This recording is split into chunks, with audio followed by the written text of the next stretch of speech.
cuma dalam kedalaman tanahnya, tapi dia tidak mampu atau belum mampu menumbuhkan. Jadi ilmu itu masih dipakai gitu ya, masih dikonsumsi ya, dan belum menumbuhkan amal, belum ada perubahan. Dalam hadis itu Rasulullah menggambarkan golongan yang kedua ini ya, meskipun belum bisa menumbuhkan, tetap dipuji oleh Allah Subhanahu wa Ta'ala. Ya, Allah senang dengan hamba sami amalati, mendengar apa yang saya sampaikan, diserapnya dengan baik, meskipun belum bisa menumbuhkan. Ya. Dan yang ketiga itu tanah yang kata Rasulullah ketika hujan itu datang dengan lebat sekali, dia tidak bisa menyerap, padahal butuh. Dan yang lama kemarau berkepanjangan, hujannya datang itu ditolak. Ya. Ini tanah yang tandus kata Rasulullah, tidak bisa menyerap, apalagi menyimpannya, apalagi lebih jauh menumbuhkannya, sudah tidak bisa lagi. Ya. Ini juga sama.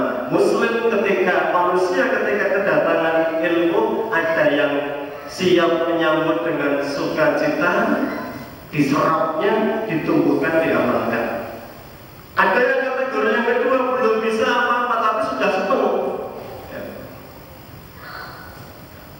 Barangkali baru bisa ngajar-ngajar, barangkali baru bisa jadi fasilitator. Ya. Ayo ngaji. Ya.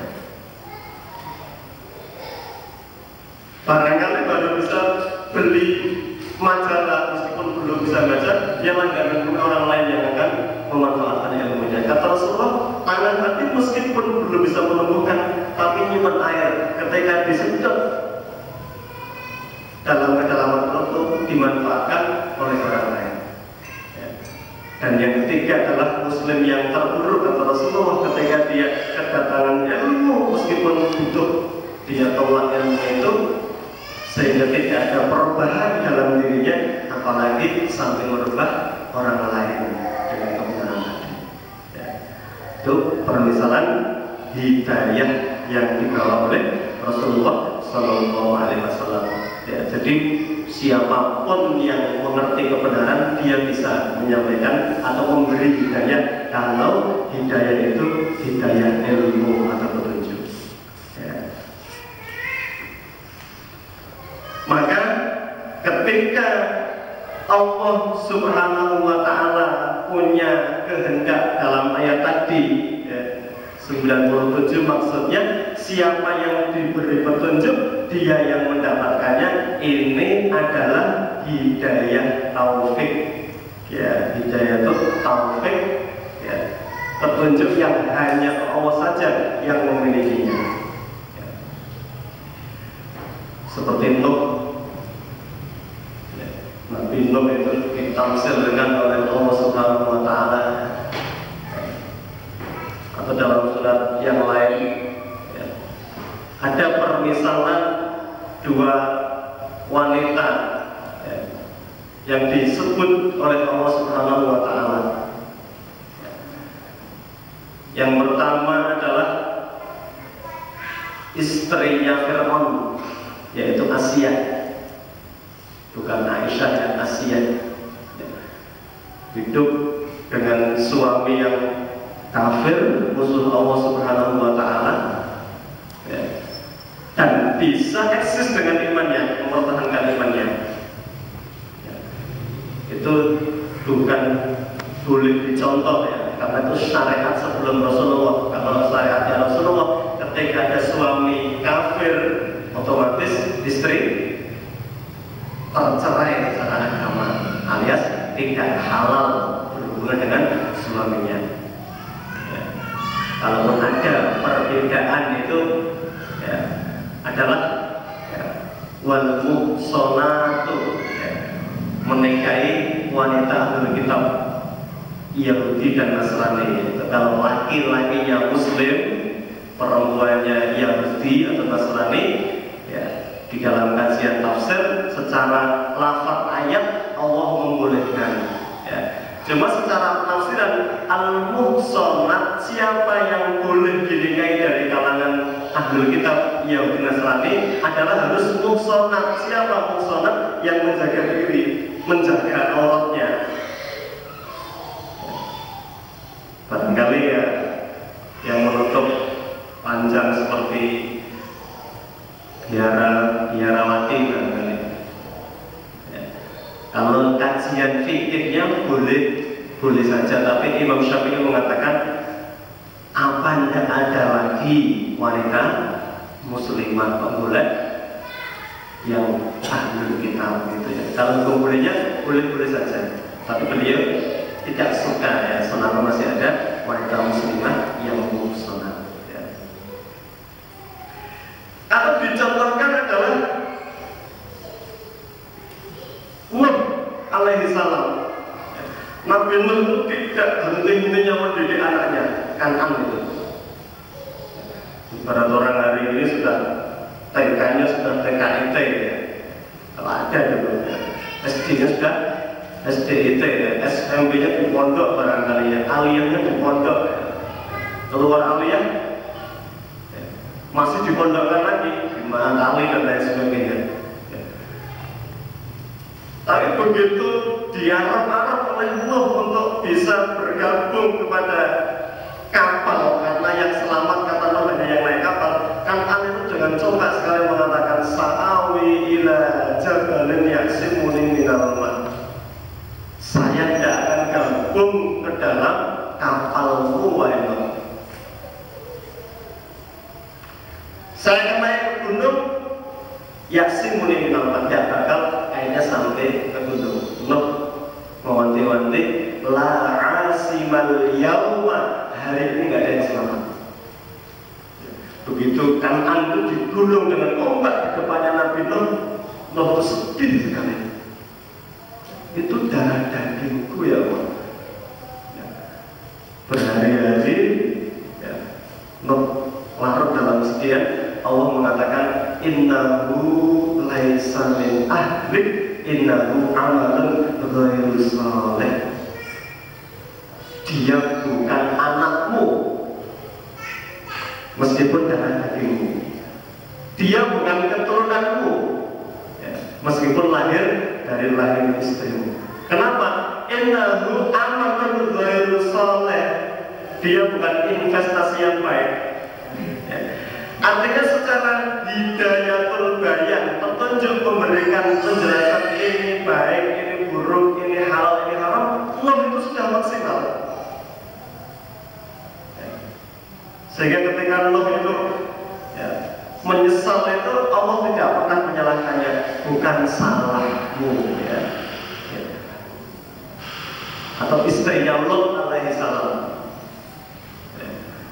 Tapi Lut itu setiap nabi itu diutus dengan dua tugas pokok. Yang pertama adalah mengajak kepada tauhid, ibadah kepada Allah. Yang kedua ada tugas kedua, yaitu menolak, menghilangkan seluruh roksul mungkar, kemaksiatan yang lagi ngetren saat itu. Di zaman Nabi Syuaib, kemaksiatan yang ngetren nimbang-timbangan dengan curang. Di zamannya Nabi Lut yang sedang ngetren perbuatan homoseks. Di zaman Nabi Musa ya, yang lagi ngetren adalah sihir ya. Maka mujiatnya Musa itu berupa tongkat yang menakutkan tukang sihir. Setiap nabi begitu. Lut itu juga demikian ya. Ketika datang tamu-tamu menjelang maghrib ya, beberapa malaikat menyamar sebagai seorang manusia ya. Dia datang kepada Lut. Begitu masuk rumah ya, ketahuan tamunya ganteng-ganteng, putih-putih barangkali ya. Istri yang langsung keluar lewat pintu belakang, orang-orang pada penduduk tetangga kamunya ya, kabar gembira ya. Lut kedatangan tamu ganteng-ganteng ya. Geruduk semua sak kampung itu. Na'udzubillah, geruduk bukan apa-apa, bukan ngusir Lut. Maaf, mau ngajak hubungan badan dengan tamu laki-lakinya Nabi Lut saat itu. Allah sudah mengatakan, haulai banati, ini loh kalau mau anak-anakku, perempuan semuanya yang itu. Jawabannya malah Pak, ya, kamu tidak usah sok tidak tahu, kamu ngerti apa yang kami inginkan. Loh itu sedih sekali ya, melihat tamunya diganggu, loh ya, sampai menutup rumah, begitu ditutup itu malaikat mengatakan, kami bukan manusia, kami hanyalah malaikat. Kami dapat tugas dua. Yang pertama, untuk mengabarkan bahwa Ibrahim sepupumu akan punya putra sebentar lagi. Ya, jadi Ibrahim sama Lut itu sepupu ya. Yang kedua, ya, bahwa pendudukmu itu akan diadab oleh Allah bisub pada waktu subuh, alisab subuh bingorin.